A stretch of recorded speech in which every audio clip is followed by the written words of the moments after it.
இன்றைக்கி என்ன கிளாஸ் பார்க்க போகிறோம் அப்படின்னு பார்த்தீங்கன்னா 8th ஸ்டாண்டர்டில் இருக்கக்கூடிய பாலிட்டியில் 4வது லெசன் பார்க்க போகிறோம். அதாவது மனித உரிமைகளும் ஐக்கிய நாடுகள் சபையும் அப்படின்னு சொல்லக்கூடிய ஒரு டாபிக் பார்க்க போகிறோம். ரொம்ப முக்கியமான ஒரு டாபிக், சரிங்களா? சரி, வாங்க ஸ்டார்ட் பண்ணுவோம். பிறப்பால் அனைவரும் சமம், சரியா? உலகின் உள்ள ஒவ்வொரு தனி மனிதனும் தன் விருப்பப்படி வாழ உரிமை உண்டு அப்படின்னு சொல்கிறாங்க, ரைட்டா? அதாவது பிறப்பால் அனைவரும் சமம், உலகத்தில் இருக்க ஒவ்வொரு மனிதனும் தன்னோட விருப்பப்படி வாழ உரிமை அப்படின்றது இருக்குது, சரிங்களா? இப்போ மனித உரிமை அப்படின்னா என்ன? மனித உரிமை அப்படின்னா மனிதர்களோட ஒரு உரிமை. என்ன உரிமைனா அது இனம், பாலினம், தேசிய இனம், இனக்குழுக்களின் தன்மை, மொழி மற்றும் சமய வேறுபாடின்றி அனைத்து மனிதர்களுக்குமான ஒரு இயல்பான உரிமை.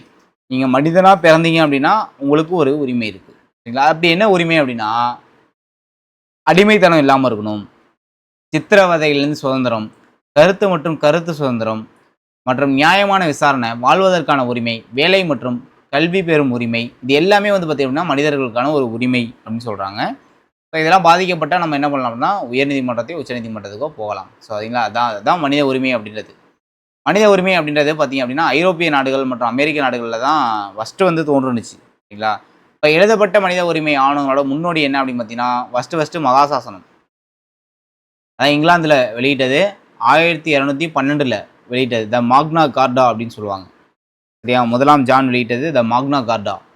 இங்கிலீஷ்லேயும் பார்த்துக்கணும், அப்படியே கேட்பாங்க. த மாக்னா கார்டான்னு சொல்லலாம், இல்லை அப்படின்னா மகாசாசனம் அப்படின்னு சொல்லுவாங்க. 1215 இல்லை என்ன சொல்லியிருப்பாங்க அப்படின்னா மக்களுக்கு புதிய உரிமைகளை வழங்கினது இல்லாமல் அரசரை சட்டத்துக்கு உட்படுத்தியிருக்கும், சரிங்களா? அதான் இம்பார்ட்டன்ட். ஃபஸ்ட்டு வெளியிருந்தது, அதனால ரொம்ப ரொம்ப இம்பார்ட்டன்ட். அதுக்கப்புறம் 1215 1628 என்ன அப்படின்னா உரிமை மனு, இதுவும் இங்கிலாந்தில் தான் வெளியிடுறாங்க. உரிமை மனு அப்படின்னா மக்களுக்கான உரிமைகளோட ஒரு தொகுப்பு, அவ்வளோதான். மக்களுக்கான உரிமைகள் அப்படின்றத வெளியிட்டிருக்காங்க. அதுக்கப்புறம் ரொம்ப ரொம்ப முக்கியமானது வந்து பார்த்திங்க அப்படின்னா ஹேபியஸ் கார்பஸ் சட்டம் 1679 இதுவும் இங்கிலாந்தில் தான் கொண்டு வந்தாங்க, சரிங்களா? அப்படியே இங்கிலாந்தில் கொண்டு ஃபஸ்ட்டு 3 இங்கிலாந்தில் எடுத்து வந்திருப்பாங்க. ரொம்ப ரொம்ப இம்பார்ட்டன்ட், சரியா? என்ன சொல்கிறாங்க அப்படின்னா மக்களோட சுதந்திரத்தை பாதுகாப்பதற்கான ஒரு சட்டம் இப்போயுமே இருக்குது. இந்த ஏபிஎஸ் கார்பஸ் சட்டம் இன்னுமே இருக்குது. ஜெய்பீம் படத்தில் கூட இதை தான் சொல்லியிருப்பாங்க. ஸோ அதனால் ரொம்ப ரொம்ப இது இம்பார்ட்டன்ட். அடுத்து ஆங்கில உரிமைகள் மசோதா 1689. இதில் என்ன சொல்கிறாங்கன்னா சில அடிப்படை சமூக குடிமக்கள் உரிமைகளை அமைக்கிறது. அதான் ஆங்கில உரிமைகள் மசோதா. இதெல்லாம் எங்கே கேட்பாங்கன்னா பொறுத்துகளை கேட்கலாம், அதனால் நோட் பண்ணிக்கணும். மனிதன் மற்றும் குடிமக்களின் உரிமைகள் பற்றிய பிரான்ஸோட அறிவிப்பு பிரெஞ்சு புரட்சி 1789 அப்போ சொல்லியிருப்பாங்க. இதில் தான் என்ன சொல்கிறாங்க அப்படின்னா சட்டத்தின் கீழ் அனைத்து குடிமக்களும் சமம் அப்படின்னு பிரான்ஸோட ஆவணம் சொல்லுது. சட்டத்தின் முன் அனைவரும் சமம் அப்படின்னு சொல்கிறதே பிரான்ஸோட ஆவணம் தான். ஃபஸ்ட்டு சொன்னதே இவங்க தான். இதுவே கேட்கலாம், சட்டத்தின் முன் அனைவரும் சமம் என்று முதல்ல கூறினது எந்த நாடு அப்படின்னு பார்த்தீங்கன்னா பிரான்ஸ். அடுத்து பார்ப்போம். அடுத்து அமெரிக்க அரசமைப்பு சட்டம். அமெரிக்காவில் இருக்கக்கூடிய அரசமைப்பு சட்டம் உரிமைகள் மசோதா 1791 என்ன சொல்கிறாங்கன்னா குடிமக்களோட உரிமைகளை பாதுகாக்குது, சரியா? இதுவரையும் இம்பார்ட்டன்ட். அடுத்து ஐக்கிய நாடுகள் வந்து சபை அப்படின்றது தான் பார்த்தீங்க அப்படின்னா மனித உரிமைகளை இவங்க தான் கொண்டு வந்தாங்க. அப்போ அந்த ஐக்கிய நாடுகள் சபை எப்படி வந்து உருவானுச்சு அப்படின்றத பார்ப்போம். மனித உரிமைகள் அப்படின்ற சிந்தனையே வந்து பார்த்தோம்னா 2வது உலக போருக்கு அப்புறம் தான் வந்து பார்த்திங்க அப்படின்னா உருவானதாக சொல்கிறாங்க. ஏன் அப்படின்னா 2ஆம் உலக போர் 1939 1945 வரையும் நடந்திருக்கும். ஸோ இந்த டைமில் வந்து பார்த்திங்கன்னா நிறைய மக்கள் வந்து இறந்தாங்க 2ஆம் உலக போகிறப்ப. ஸோ அதனால் மனிதர்களுக்கும் உரிமை கொடுக்கணும் அப்படின்றதுக்காக கொண்டு வந்திருப்பாங்க. அதான் மனித உரிமைகள் வந்து மதிப்பை வந்து இழந்து நிறைய பேர் வந்து பார்த்திங்கன்னா போர்க்காலங்களில் வந்து இறந்தாங்க. ஸோ அதனால் அந்த மனித உரிமைகள் அப்படி தான் கொண்டு வந்திருப்பாங்க. அதுக்கு முன்னாடி என்ன கொண்டு வந்தாங்க அப்படின்னா ஐக்கிய நாடுகள் சபை அப்படின்றத கொண்டு வராங்க. எப்போ அப்படின்னு பார்த்தீங்கன்னா 1945 ஐக்கிய நாடுகள் சபையின் சாசன சட்டம் உருவாக்கப்பட்ட சான் பிரான்சிஸ்கோ மாநாட்டில் மக்களின் இத்தகைய விருப்பங்கள் ஒரு முக்கிய பங்கினை வகித்தன. ஐக்கிய நாடுகள் உருவாக்கப்பட்ட அந்த சபையில் சான் பிரான்சிஸ்கோ மாநாட்டில் ஒரு முக்கிய பங்கு வகிச்சிருக்கு. இது அப்படின்னா மனித உரிமைகள் அப்படின்றது. 1945 அக்டோபர் 24ஆம் நாள் நிறுவப்பட்ட அமைப்பான ஐக்கிய நாடுகள் சபை இந்த பிரச்சனையில் கவனம் செலுத்துது.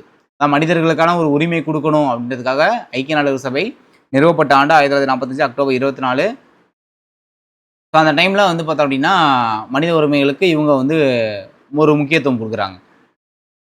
அந்த மனித உரிமைகளுக்கான அந்த உலகளாவிய அறிவிப்போட ஒரு முகவுரை எப்படி இருக்குன்னு பார்த்தீங்கன்னா மனிதர்கள் அனைவரும் சுதந்திரமாகவே பிறக்கின்றனர், அவர்கள் மதிப்பிலும் உரிமைகளிலும் சமமானவர்கள், அவர்கள் அறிவாற்றலையும் மனசாட்சியையும் ஏற்பண்பாக கொண்டவர்களாகவும் எல்லா மக்களிடையேயும் பொதுவான சகோதரத்துவத்தின் உணர்வை வளர்க்க கடமைப்பட்டவர்களும் ஆவார். இந்த லைனை கொடுத்துட்டு இது எங்கே இருக்குது அப்படின்ற மாதிரி கொஸ்டின் கேட்கலாம், அதனால் நோட் பண்ணிக்கோங்க. மனித உரிமைக்கான உலகளாவிய அறிவிப்போட முகவுரை இப்படி தான் இருக்குது, சரிங்களா? அடுத்து அப்போ அந்த மனித உரிமைகளுக்கான உலகளாவிய அறிவிப்பு அப்படின்றது என்ன அப்படின்றத பார்ப்போம். ஐக்கிய நாடுகள் சபையோட ஒரு மிகப்பெரிய சாதனைகளில் ஒன்று என்ன அப்படின்னா மனித உரிமைகளுக்கான ஒரு சட்டத்தை உருவாக்குனது தான் இவங்களோட சாதனை. சரியா? இந்த மனித உரிமைகளுக்கான ஆணையத்தை யார் உருவாக்குனது அப்படின்னு பார்த்தீங்கன்னா, ஐக்கிய நாடுகள் சபை மனித உரிமைக்கான ஒரு ஆணையத்தை நிறுவியது அப்படின்றது எலினால் ரூஸ்வெல்ட்டோட மனைவி யார் அப்படின்னா பிராங்க்லின் டி ரூஸ்வெல்ட். ஓகேங்களா? அதை எலினா டி ரூஸ்வெல்ட் அவங்க தான் உருவாக்குனாங்க. இவங்க யார் அப்படின்னு பார்த்தீங்கன்னா முன்னாள் அமெரிக்க அதிபர் பிராங்க்லின் டி ரூஸ்வெல்ட்டோட மனைவி. ஓகேங்களா? இவங்களோட தலைமையில் வழிநடத்தப்பட்ட ஆணையம் உலகின் கவனத்தை ஈர்த்தது. இறுதியாக உலக மனித உரிமைகள் அறிவிப்பு ஐநா பொதுசபை மாநாட்டால் 1948 ஏற்றுக்கொள்ளப்பட்டது. எந்த டேட்டில் அப்படின்னு பார்த்தீங்கன்னா 1948 டிசம்பர் 10. ஸோ இந்த டிசம்பர் 10 தான் மனித உரிமைகள் தினம். அதனால இந்த டேட் இம்பார்ட்டன்ட். எங்கே அப்படின்னு பார்த்தீங்கன்னா பாரிஸில் இருக்கக்கூடிய பிரான்ஸு. பாரிஸில் தான் இந்த அறிவிப்பு அப்படின்றது இருந்துச்சு. சரியா? இதை நோட் பண்ணிக்கணும். எந்த தீர்மானம் அப்படின்னா பொதுச்சபை தீர்மானம் 217A.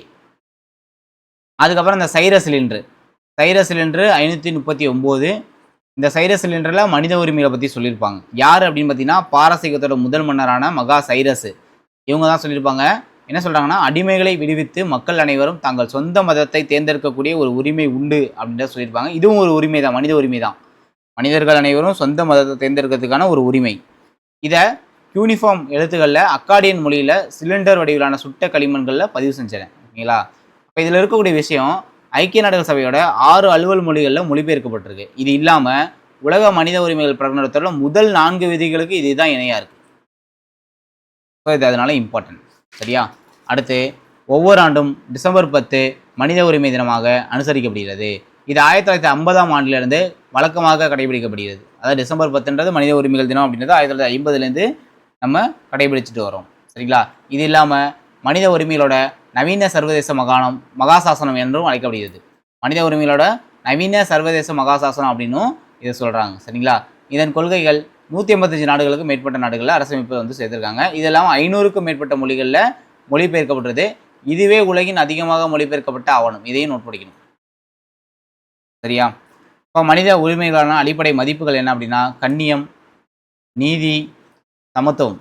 இது 3 தான் ரொம்ப இம்பார்ட்டன்ட். இது இல்லாமல் மனித உரிமையோட அடிப்படை பண்புகள் இயல்பானது. சரிங்களா? இயல்பானது, அடிப்படையானது, மாற்ற முடியாதது, பிரிக்க முடியாது, உலகளாவியது, இது எல்லாமே வரும்.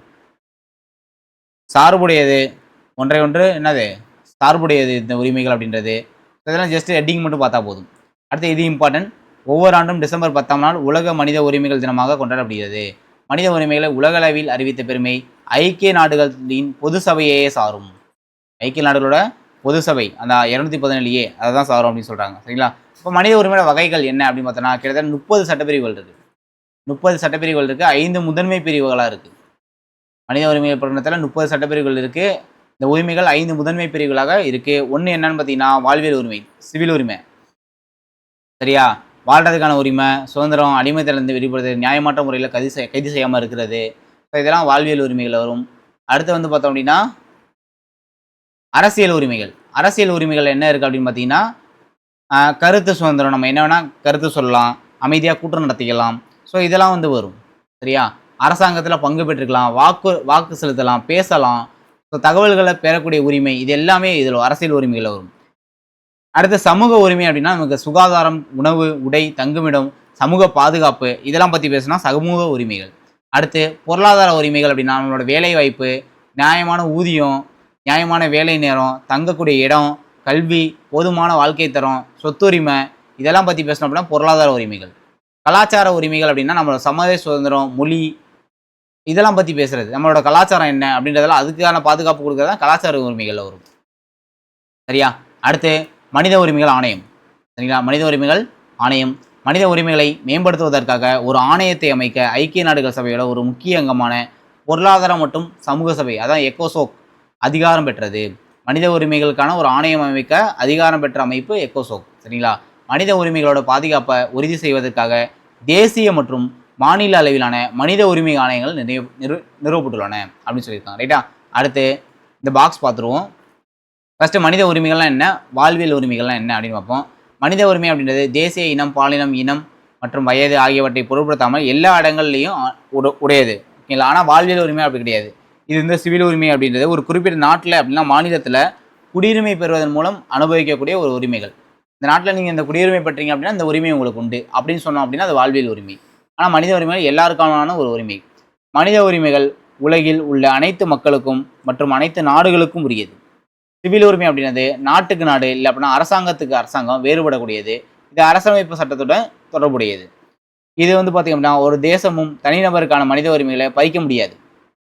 எந்த நாட்டாலையுமே இது பிடுங்க முடியாது மனித உரிமைகளை. ஆனால் அந்தந்த நாடுகள் பல்வேறு வகையான சிவில் உரிமைகள் மூலம் சுதந்திரங்களை வழங்கவோ அல்லது மறுக்கவோ முடியும். இதில் மனித உரிமைகள் அப்படின்றது பிறப்போட அடிப்படையில் இயற்கையாகவே உள்ள உரிமை. ஆனால் சிவில் உரிமைகள் சமூகத்தால் உருவாக்கப்பட்டது உரிமை. சரிங்களா? அடுத்து தேசிய மனித உரிமைகள் ஆணையம். சரிங்களா? National human rights commission. இது வந்து எப்போ கொண்டு வந்தாங்க அப்படின்னா 1993 அக்டோபர் 12. 1993 அக்டோபர் 12 கொண்டு வராங்க இந்தியாவில். இது சுதந்திரமான சட்டப்பூர்வமான அரசியலமைப்பு சாராத அமைப்பு. இதுதான் இம்பார்ட்டன்ட். அரசியலமைப்பு சாராத ஒரு அமைப்பு. இதோட தலைமையகம் புதுடில்லியில் இருக்குது. சரிங்களா? தேசிய மனித உரிமைகள் அப்படின்றது ஒரு தலைவரையும் பிற உறுப்பினர்களையும் உள்ளடக்கியது. சரிங்களா? எத்தனை உறுப்பினர் அப்படின்றத நம்ம பார்ப்போம். ஒரு தலைவர் ப்ளஸ் வந்து 8 உறுப்பினர்கள் இருப்பாங்க. தலைவரையும் உறுப்பினர்களையும் குடியரசுத் தலைவர் தான் நியமிப்பார். குடியரசுத் தலைவர் நியமிக்கிறாரு. பதவிக்காலம் 5 ஆண்டுகள் அப்படின்னா 70 வயது. 5 ஆண்டு அப்படி இல்லைன்னா 70 வயது. அந்த 8 பேர் யாருன்னு பார்ப்போம். தலைவர் வந்து பார்த்தீங்க அப்படின்னா ஒரு ஆள் ப்ளஸ் 8 மொத்தம் 9 பேர் இருப்பாங்க. ரைட்டா? தலைவர் யார் அப்படின்னா ஓய்வு பெற்ற இந்திய உச்சநீதிமன்ற தலைமை நீதிபதி தான் வருவார். தலைமை நீதிபதி தான் வருவாங்க. 70 வயசு அப்படி இல்லைன்னா 5 ஆண்டுகள் வந்து இருக்கலாம். சரியா? அடுத்த யார் பார்த்தீங்கன்னா ஓர் உச்சநீதிமன்ற நீதிபதி, ஓர் உயர்நீதிமன்ற நீதிபதி. அப்போ 2 உறுப்பினர்கள் மனித உரிமைகள் தொடர்பான அறிவு அனுபவம் பெற்றவர்கள் இருப்பாங்க. இந்த 4 பேர் யார் அப்படின்னு பார்த்தீங்கன்னா நேரிணை உறுப்பினர்கள். யார் அப்படின்னா சிறுபான்மையினருக்கான தேசிய ஆணையத்தோட தலைவர், பழங்குடியினருக்கான தேசிய ஆணைய தலைவர், பட்டியல் சமூகத்திற்கான தேசிய ஆணையம், பெண்களுக்கான தேசிய ஆணையம். இந்த 4 பேர் இங்கே வருவாங்க. இவங்க 2 பேர், இவங்க 2 பேர், மொத்தம் 8 பேர். தலைவர் ஒரு ஆள், மொத்தம் 9 பேர் இருப்பாங்க. அடுத்து தேசிய மனித உரிமை ஆணையம் 5 பிரிவுகளை கொண்டது. சட்டப்பிரிவு, புலனாய்வு பிரிவு, ஆராய்ச்சி மற்றும் திட்டப்பிரிவு, பயிற்சியளித்தல் பிரிவு, நிர்வாக பிரிவு இதெல்லாம் உள்ளடக்கியது. சரியா? அடுத்து வந்து பார்த்தோம் அப்படின்னா இவங்களோட வேலை மனித உரிமைகளை பாதுகாப்பதும் மேம்படுத்துறதும் மனித உரிமை ஆணையம் பொறுப்பு. அடுத்து மாநில மனித உரிமைகள் ஆணையம். மாநில மனித உரிமை ஆணையம் 1997 ஏப்ரல் 17ஆம் ஆண்டு மனித உரிமை ஆணையம் நிறுவப்பட்டது.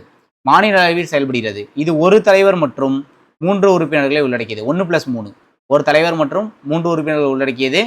இந்திய அரசியலமைப்பின் 7வது அட்டவணையில் உள்ள மாநில பட்டியல், பொதுப்பட்டியல் ஆகியவற்றில் கீழுள்ள துறைகள் தொடர்பான மனித உரிமை மீறல் தொடர்பான மாநில மனித உரிமைகள் ஆணையம் விசாரிக்கும். ஏற்கனவே விசாரிக்கும். அதாவது தேசிய மனித உரிமை ஆணையம் விசாரிக்கக்கூடிய வழக்குகளை தவிர மற்றதை இதை வந்து விசாரிக்கும் அப்படின்னு சொல்றாங்க. இப்போ மனித உரிமை நிறுவனங்கள், மனித உரிமைகளுக்கான நிறுவனங்கள் எங்கே இருக்குது அப்படின்னு பார்த்தீங்கன்னா, 1 இன்டர்நேஷ்னல் அம்னஸ்டி இன்டர்நேஷ்னல். சரிங்களா? Amnesty international 1. இதுதான் வந்து பார்த்தீங்கன்னா 2023 எஸ்ஐ கொஸ்டின். ஆம்னஸ்டி இன்டர்நேஷ்னல் என்ன அமைப்புன்னு சொல்லி கேட்டிருந்தாங்க. அடுத்து குழந்தைகள் பாதுகாப்பு நிதியம், மனித உரிமைகள் கண்காணிப்பகம். இது 3மே வரும். இம்பார்ட்டன்ட் 3மே. அதே குழந்தைகள் பாதுகாப்பு நிதியம்னு கொடுத்துருக்கான்னு யோசிக்கக்கூடாது. இதுவும் மனித உரிமைகள் ஆணையம் தான். இந்திய அரசியலமைப்பு சட்டப்பிரிவு பிரிவு 24 என்ன சொல்லுதுன்னா குழந்தை தொழிலாளர் முறையை தடை செய்கிறது. பிரிவு 39Fல ஆரோக்கியமான குழந்தைகள் வளர வழிவகை செய்கிறது. பிரிவு 45 என்ன சொல்லுதுன்னா 6 வயது வரை அனைத்து குழந்தைகளுக்கும் ஆரம்பகால குழந்தை பராமரிப்பு மற்றும் கல்வியை வழங்க அரசு முயற்சிக்கிறது. இது 3மே கேட்பாங்க. சரியா? இது 3மே இம்பார்ட்டன்ட் தான். அடுத்து பார்ப்போம். அடுத்து குழந்தைகளுக்கான உரிமை. குழந்தைகளுக்கான உரிமை அப்படின்றது 1989ஆம் ஆண்டு நடைபெற்ற குழந்தைகளின் உரிமைகள் தொடர்பான ஐக்கிய நாடுகள் மாநாட்டின் பிரிவு 1 படி 18 வயதுக்கு உட்பட்ட அனைவரும் குழந்தை எனப்படுவார். சரிங்களா? 18 வயதுக்கு உட்பட்ட எல்லாமே குழந்தை. யார் சொன்னது அப்படின்னா ஐக்கிய நாடுகள். ஐநா என்ன சொல்லுதுன்னா 18 வயசுக்கு கீழே இருக்கவங்க குழந்தை. ஆனால் இந்தியாவில் என்ன சொல்கிறாங்கன்னா இந்தியாவில் 14 வயதுக்கு உட்பட்டவங்க குழந்தைன்னு சொல்லுவாங்க. சரியா? குழந்தைகள் உரிமை தொடர்பான மாநாட்டோட அறிக்கை 1989 நவம்பர் 20 வெளியிடப்பட்டது. இது இம்பார்ட்டன்ட். அடுத்து வந்து பார்த்தோம் அப்படின்னா 1978 சர்வதேச பெண்கள் ஆண்டு, 1979 சர்வதேச குழந்தைகள் ஆண்டா ஐநா சபை அறிவித்துள்ளது. கல்வி உரிமை சட்டம் 6 முதல் 14 வயது வரையிலான அனைத்து குழந்தைகளுக்கும் இலவசமாக மற்றும் கட்டாய கல்வியை அரசு வழங்குவதற்காக சட்டப்பிரிவு 21A உருவாக்குகிறது. சரியா? அடுத்து குழந்தை தொழிலாளர் சட்டம் 1986. இது நோட் பண்ணிக்கணும். குழந்தை தொழிலாளர் சட்டம் கேட்பாங்க. 15 வயது பூர்த்தியடையாத எந்த ஒரு குழந்தையும் வேலைக்கு அமர்த்த தடை செய்கிறது. அடுத்து சிறார் நீதி சட்டம் 2000. குழந்தைகளை பராமரித்தல் மற்றும் பாதுகாத்தல். இந்த சட்டம் போதுமான கவனிப்பு இல்லாமல் இருக்கும் குழந்தைகளை நட்பு ரீதியாக அணுகி அவங்கள வந்து பாதுகாக்க ஏற்பாடு செய்யக்கூடியது. அடுத்து ரொம்ப ரொம்ப முக்கியமானது போக்சோ ஆக்ட் 2012 கொண்டு வந்தாங்க. ரொம்ப ரொம்ப இம்பார்ட்டன் ஆனது. அதாவது பாலியல் குற்றங்களிலிருந்து குழந்தைகளை பாதுகாக்கக்கூடிய ஒரு சட்டம். குழந்தைகளப்பா ஆண் பெண் 2 பேருமே வருவாங்க உள்ள. குழந்தைகளின் நலனை மிக முக்கியத்துவம் அளிக்கப்பட வேண்டிய அம்சம் என இந்த சட்டம் வந்து கருது. சரிங்களா? அடுத்து குழந்தைகளுக்கான உதவி மைய எண் 1098. குழந்தைகளுக்கான உதவி மைய எண் 1098. இது இந்தியாவில் முதலாக அறிமுகப்படுத்தப்பட்ட 24 மணி நேர கட்டணமில்லா அவசர தொலைத்தொடர்பு சேவை.